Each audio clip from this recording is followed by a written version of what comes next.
जिसने भी पहले पार्ट्स नहीं देखे हैं, डिस्क्रिप्शन में लिंक है, जाके देख लेना। उसके बाद यहाँ से कंटिन्यू होगा।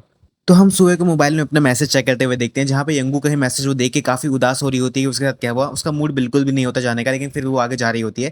तभी पीछे से उसको आवाज आता है कि उसका नाम ले रहा होता है। वो पीछे से देखती है तो पीछे कोई दौड़ते हुए आ रहा होता है, एंड वो चीज देख के काफी ज्यादा शॉक हो जाती है, क्योंकि सामने से और कोई नहीं, मीनू आ रहा होता है। वो बहुत ज्यादा टेंशन में भी लग रहा होता है। मीनू उसके पास भागते हुए आता है, उसके फेस पे हाथ रखते हुए उसे देखते हुए कहता है कि उसने तुम्हें कहाँ मारा, क्या तुम्हें चोट लगा है क्या? मतलब कि उसे बहुत चिंता हो रहा होता है। वो कहता है कि तुम्हें सच में चोट नहीं लगा ना? और यहाँ पे सुबह का रिएक्शन बिल्कुल अनएक्सपेक्टेड था। वो थोड़ा सा इमोशनल हो रही होती है। फिर हमें पास का सीन दिखाया जा रहा होता है, जहाँ पे हम रेस्ट रूम का सीन देखते हैं। उसके सामने लड़कियां खड़ी होती है। वो कहती हैं कि उन्होंने अंदर जाने से मना किया है। वेट, क्या वो सेकंड ईयर की गर्ल्स हैं? एंड वो लोग आपस में बातें कर रही होती है कि आखिर वो सेकंड ईयर वाली फर्स्ट ईयर में क्या कर रही है। यहाँ पे साफ साफ लिखा भी है कि फर्स्ट ईयर रेस्ट रूम में बाकी सारे अदर ग्रेड्स के लोग नहीं आ सकते हैं। और वो इससे पहले फर्स्ट ईयर की ग्रेड की लड़की गई थी, वो अभी तक बाहर नहीं आई। और हमें रेस्ट रूम के अंदर का सीन दिखाया जा रहा होता है, जहाँ पे और कोई नहीं सुबह होती है, एंड उसे बुली किया जा रहा होता है वो सेकंड ईयर की गर्ल्स के थ्रू। वो सामने से उसको पकड़ के कहते हैं, हे, तुम मीनू को पसंद करती हो ना?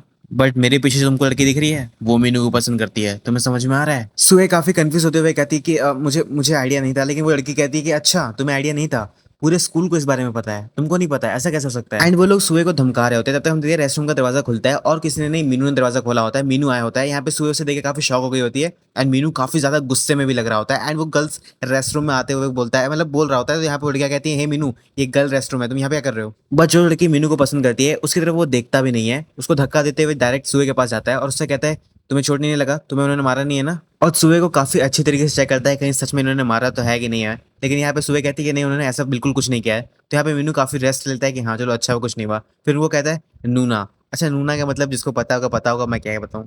कहता है, नूना, आप इसे अकेले छोड़ दीजिए। आप इससे बिल्कुल कुछ मत करिएगा। ये मेरी गर्लफ्रेंड है और मुझे इससे बिल्कुल फर्क नहीं पड़ता आप मुझसे एज में बड़ी हैं कि नहीं। अगर आप सुबह को मारेंगी तो मैं भी होल्ड बैक बिल्कुल नहीं करूंगा। और वो सुबह का हाथ पकड़ के सामने ले जाने लगता है। सुबह से रोकने का ट्राई तो कर रही होती है, बट वो रुकता नहीं है। उसकी तरफ देखता है एंड स्माइल करते हुए कहता है कि चलो भागते हैं यहाँ से। एंड यहाँ पे सुबह भी काफी हंस रही होती है। फिर हम बात का सीन देखते हैं, थोड़ा देर बाद का सीन देखते हैं, तो जहाँ पे मीनू को काफी चोट लगा होता है, यानी सेकंड ईयर के लड़कों ने पीट दिया होता है और क्या। और यहाँ पे मीनू के जो चोट लगे होते हैं उसके ऊपर बैंडेजेस लगा रही होती है और रो भी रही होती है। तो मीनू कहता है कि एक मिनट, तुम मुझे मत कह रहे, तुम यहाँ पे रो रही हो? हाँ। और फिर हम करंट टाइमलाइन में आते हैं, यानी करंट टाइम में आते हैं, एंड यहाँ पे सुए एक्चुअली में रो रही होती है। उसकी आंखों से आंसू निकल रहे होते हैं। मीनू ये देख के काफी परेशान हो जाता है, एंड उसे गले लगाते हुए कहता है कि तुम अपने आपको बार बार प्रॉब्लम्स में क्यों डालती रहती हो? मुझे इस बंदे के समझ में नहीं आ रहा भाई, अगर तू ऐसा ही करना था तो चीटिंग क्यों कर रहा था? बट यहाँ पे सुबह होश में आती है, उसे ढकेलते हुए कहती है कि मुझे चोट लगे ना लगे, मैं प्रॉब्लम्स में आऊं या ना आऊं, तुम्हारा बिजनेस नहीं है। तुम्हें समझ में आ रहा है ना? मुझे अकेला छोड़ दो बस। बट यहाँ पे मीनू पीछे नहीं जाता और कहता है, तुम इसे मेरा बिजनेस क्यों नहीं रहने देती? जो चीज सुनने के बाद, और वैसे भी ये बहुत अनएक्सपेक्टेड था, तो सुबह काफी कंफ्यूज लग रही होती है, काफी शॉक हो जाती है कि ये क्या कहा इसने। मीनू यहाँ पे कहता है कि मैं एडमिट करता हूँ, तुम्हारे और मेरे बीच में अभी जो रिलेशनशिप था वैसा तो बिल्कुल नहीं है, लेकिन इन द एंड अभी ये जो चीजें चल रही हैं बिल्कुल डिफरेंट है। ये बिल्कुल वैसा ही है जैसे हमने पहली बार डेट करना स्टार्ट किया था, तुम्हें याद होगा ना? प्लीज, क्या तुम मुझे एक चांस दे सकती हो? प्लीज, सिर्फ एक चांस। यहाँ पे सुबह काफी सोचने लगती है और कहती है, चांस? ये मुझसे चांस मांग रहा है, वो भी इस टाइम पे, वो भी इतनी सारी चीजें करने के बाद। लेकिन फिर भी कुछ रीजन की वजह से मुझे ये सारी चीजें सुन के काफी काफी अच्छा लग रहा है। ऐसा लग रहा है कि मैं ये चीजें सुनना चाहती थी, मैं इसका वेट कर रही थी। और वो अपना जेलीपर फोन बाहर निकालते हुए कहती है कि मैं होप कर रही हूँ, मैं उम्मीद कर रही हूँ कि मुझे भी इस टाइम देख ना रहा हो, क्योंकि अगर इस टाइम कोई मुझे देख रहा होगा तो मैं जो यहाँ पे करने वाली हूँ, वो बिल्कुल भी वो समझ नहीं पाएंगे मैं यहाँ पे क्या करने का ट्राई कर रही हूँ, वो गलत समझ लेंगे। और हम देखते हो अपने जेली फोन का कैमरा निकालती है, तब तक वहां से दूसरी तरफ से कोई भागते हुए आ रहा होता है, एंड ये ऑब्वियसली और कोई नहीं, इन्निक होता है, जो वहाँ सिग्नल की उस तरफ खड़ा होता है। एंड वो सामने ध्यान से देखते हो, सामने कुछ दूसरा ही चीज देखता है जो उसे नहीं देखना था। एंड इन्निक अपने सामने क्या देखता है, वो देखता है कि यहाँ पे सुए धीरे धीरे जाती है एंड मीनू को किस करती है। एंड मीनू भी काफी शॉक हो जाता है कि सुए ने उसको किस किया। एंड सुए फिर अपने मतलब अपने मोबाइल में देखती है, फिर उसकी तरफ देखती है और वो कहती है कि उसके बाद भी मैं एक बार ये ट्राई करना चाहती हूँ, मैं ये ट्राई करना चाहती हूँ, मुझे ये पता करना ही होगा। और हम देखते हैं उसके मोबाइल के उस कैमरे की तरफ, जहाँ पे सबका लव पॉइंट्स दिखा रहा होता है। वहाँ पे फाइनली सुबह का 0 से +1 हो गया होता है। फिर सुबह कहती है, उस टाइम जब इन्नुक मेरे घर आया था, उस दिन बहुत बारिश हो रहा होता है। और हम देखते हैं जैसे वो लिफ्ट की तरफ जा रही होती है, हम देखते हैं कि वहाँ पे बहुत सारे स्टिकर्स लगे हैं जो एक बॉक्स की तरफ पॉइंट आउट कर रहे होते हैं। एंड उस बॉक्स में से कुछ तो बज रहा होता है, लाइक कुछ रिदम बज रहा होता है, जिसको देख के काफी सुबह घबरा जाती है, काफी डर जाती है। हालांकि लेकिन उसके बाद भी सुबह जाती है, उस बॉक्स के ऊपर जो लिखा होता है नोट उसको देखती है। उस पर लिखा होता है कि ये बेचारी, उस बेचारी पूरे सोल के लिए है जो लव में बिलीव नहीं कर पा रही है, भरोसा नहीं कर पा रही है। बट यहाँ पे सुबह काफी ज्यादा सस्पिशियस हो जाती है, उसे काफी डर लग रहा होता है। वो कहती है, ये तो वही इंसान है। वो अपने पीछे चेक करती है, बट पीछे कोई नहीं होता। वो कहती है, एक मिनट, अभी मेरे पास एविडेंस है, मैं इसे रिपोर्ट कर सकती हूँ। यहाँ पे ये जो चीज़ है जो भी था वो मेरे घर तक आ गया। मैं ऐसे बैठे नहीं रह सकती, मुझे इसको रिपोर्ट करना ही पड़ेगा वरना बहुत बड़ी प्रॉब्लम हो सकती है। मेरे पास ये एविडेंस हो सकता है और मैं इसको पुलिस को दिखा सकती हूँ। और हम देखते हैं वो अपने स्मार्टफोन से इस पूरे एरिया का फोटो क्लिक करती है।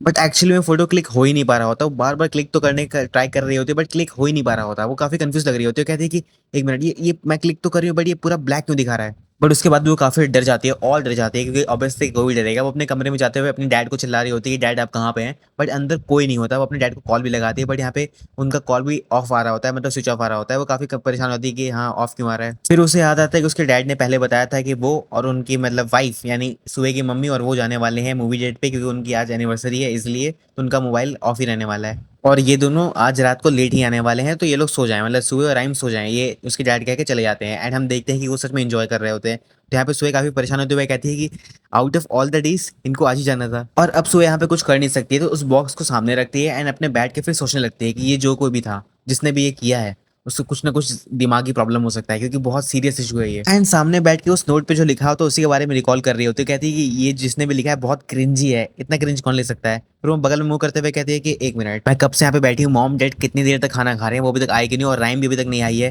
एंड वो सामने अपनी खिड़की की तरफ देखती है, हवा चल रहा होता है एंड काफी अंधेरा होता है, लाइट भी नहीं होता, तो उसे काफी डर भी लग रहा होता है क्योंकि वो अकेले रहती है। वो कहती है कि मुझे काफी डर लग रहा है, मैं क्या करूँ। बट उसके दिमाग में आता है कि मुझे लगता है कि मुझे शायद से इसे एक बार ओपन करके देखना चाहिए, इसके अंदर क्या है। अरे नहीं नहीं, मैं इसे ओपन नहीं कर सकता। अगर मैं इसको ओपन करूँ क्या पता इसके अंदर कुछ खतरनाक हो। नहीं नहीं नहीं, ऐसा बिल्कुल नहीं करना, इसके अंदर कुछ बहुत ज्यादा ही खतरनाक हो सकता है। तो मैं इसको घर के बाहर रख देती हूँ, जब मॉम डैड आएंगे तो डैड चेक करेंगे, मैं पीछे खड़ी रहूंगी। इस बॉक्स को हम सब साथ में ओपन करेंगे एंड देखेंगे इसके अंदर क्या है, क्योंकि मैं अकेले तो बिल्कुल नहीं देखने वाली हूँ।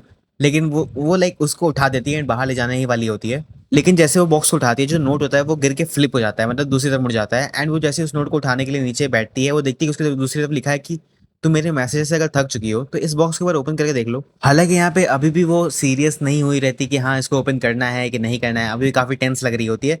लेकिन फाइनली उसको काफी हिम्मत आता है एंड वो ग्रैब करती है बॉक्स को एंड इसे ओपन कर देती है। एंड जैसे ही बॉक्स ओपन होता है वो अंदर ग्रैब करती है। ग्रैब करने के बाद जब बाहर निकालती है देखती है कुछ केबल टाइप का निकला हुआ होता है, मतलब कुछ पुट करने के लिए, एंड उसमें इंस्ट्रक्शन भी लिखा होता है। तो अपने रूम में जाती है, उसके पास लैपटॉप होता है, उस वायर को अपने लैपटॉप में लगाती है, इंस्ट्रक्शन को फॉलो करती है। उस इंस्ट्रक्शन में लिखा होता है कि उसका जो टेलीफोन फोन है उसके अंदर सिम जो लगा हुआ है उस सिम को तुमको इसमें पुट करना है एंड उसके बाद इसके अंदर लैपटॉप में इनपुट हो जाएगा वो चीज़। तो वो ये सेम चीज़ करती है, अपने मोबाइल से सिम निकालती है एंड उस सिम को इसके अंदर पुट कर देती है। एंड जैसे ही पुट करती है उसका पूरे लैपटॉप में कुछ हैंग टाइप हो जाता है एंड उस लैपटॉप में कुछ ओपन आता है। एंड जैसे ही वो ओपन होता है कुछ इंटरफेस आता है सामने एंड कुछ बहुत वाहियात सा आया रहता है। वो कहती है कि एक मिनट, ये क्या है और ये कैसा बेकार सा इंटरफेस है। फिर एक स्लाइड शो ओपन होता है जिसमें बताया जाता है कि स्टार्टिंग 1930 के स्टार्टिंग में legendary actress Bing Yong, the star of 60s Seong Shin and the iconic pop idol of the 70s Subin Hyo, Tae Kim, Dongwon Kong, Seo Kim, Jeon, Amy and countless other actors और जो singers.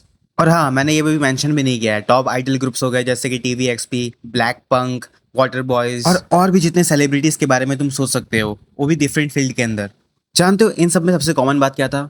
ये सारे के सारे एक company से affiliated थे, the मेरांग entertainment. सो हुआ कुछ ऐसा कि 1919 में मेरांग एंटरटेनमेंट ओरिजिनली स्टार्ट हुआ एज अ मेरांग एजेंसी, और मेरांग जैसी लॉन्च हुआ उसको काफी ज्यादा सक्सेस मिला कोरिया के अंदर और एंटरटेनमेंट इंडस्ट्री के अंदर। तो अपने ब्रांचेस को और आगे बढ़ाने लगा, मीडिया में, फैशन में, कॉस्मेटिक्स में और अदर फील्ड्स में भी। और उसके बाद इवेंचुअली फॉर्म हुआ मेरांग ग्रुप। और क्या तुमने कभी सोचा है ऐसा पॉसिबल कैसे हो सकता है कि जो भी मेरांग एंटरटेनमेंट से जुड़ा हो वो कभी फेल हुआ ही ना हो, चाहे वो कोई सेलिब्रिटी हो, चाहे वो कोई मूवी हो, कुछ भी हो। इनविंसिबल स्काई रॉकेटिंग सेल्स, मेरांग क्रेज, मेरांग वर्ल्ड, मेरांग एंडलेस पीरियड ऑफ सक्सेस, ये सारी चीजें देखने के बाद लोगों के मन में ये बैठ गया था कि ये कॉर्पोरेशन गॉड से ब्लेस्ड है क्योंकि इसमें कोई फेल नहीं होता। हालांकि ये बैड लेवल नहीं है, लेकिन उसके बाद भी ये हाफ ट्रुथ है। मेरांग कॉर्पोरेशन सिर्फ गॉड से ही ब्लेस नहीं है, एक्चुअली में मेरांग एजेंसी गॉड ने ही बनाया है। ये चीजें सुनने के बाद सुबह काफी ज्यादा शॉक हो जाती है एंड उसको यकीन नहीं हो रहा था उसने भी क्या देखा। वो काफी डिसबिलीफ में चली जाती है कि ऐसा भी कौन बोल सकता है, एंड काफी कंफ्यूज होते हुए कहती है कि मुझे समझ में नहीं आ रहा है क्या ये कोई कल्ट है, और मुझे ये भी नहीं पता था यहाँ पे कोई रिलीजन ऐसा भी हो सकता है जिसको लोग, जिसमें सीईओ को वर्शिप कर रहे हैं लोग। आखिर मैंने इसके बारे में पढ़ा क्या, मैं क्या ही एक्सपेक्ट कर रही थी इस चीज से, मुझे लगा ही था कोई फालतू चीज होगा ये। लेकिन उसके बाद भी अगर ये लोग गॉड नहीं है तो ऐसा पॉसिबल कैसे है कि ये सारी चीजें जो डाटा शो करता है कौन कितना फेमस हो सकता है, लव लाइफ कितनी हो सकती है, इनको पॉइंट कैसे मिल रहा है, ये सारी चीजें डिस्कवर कैसे हो सकती हैं। जितने भी ह्यूमन बॉर्न होते हैं वो किसी न किसी यूनिक नंबर पे बॉर्न होते हैं, उनका यूनिक नंबर असाइन होता है जो कि कभी चेंज नहीं हो सकता, और इससे तुम इमोशनल कैपेसिटी भी कह सकते हो। और ये इसी यही रीजन है मेरांग का 100% सक्सेस रेट होने का।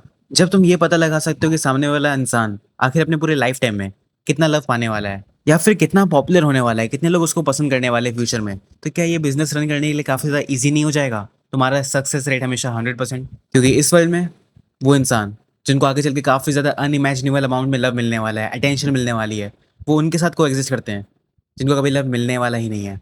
वो कभी को एग्जिस्ट कर ही नहीं सकते लव के साथ। और ये सारी चीज़ें बताते हुए यहाँ पे हमें सुए और डोबा का सीन दिखाया जा रहा होता है, जो कहीं भी बैठे होते हैं, एंड ये यहाँ तक कैसे पहुंचे ये हम आगे जानते हैं। सो इस एपिसोड को इतना ही रखते हैं, आगे हम बाद में कंटिन्यू करेंगे। मैं सोच रहा हूँ एक एक दो दो दिन के गैप में मैं अगला वीडियो डालूं, यानी पर एपिसोड डालूं, एक दो चैप्टर इसमें हम कवर करेंगे, क्योंकि लॉन्ग वीडियो बनाना चाहता हूँ मैं, बट उसमें मेरे पास टाइम ही नहीं है, बिल्कुल एकदम सच बता रहा हूँ मैं। सो यार पर एपिसोड करके ही डालने वाला हूँ, तो या आई गेस अगर आपको अच्छा लगे तो देखना, नहीं तो मैं क्या ही कर सकता हूँ।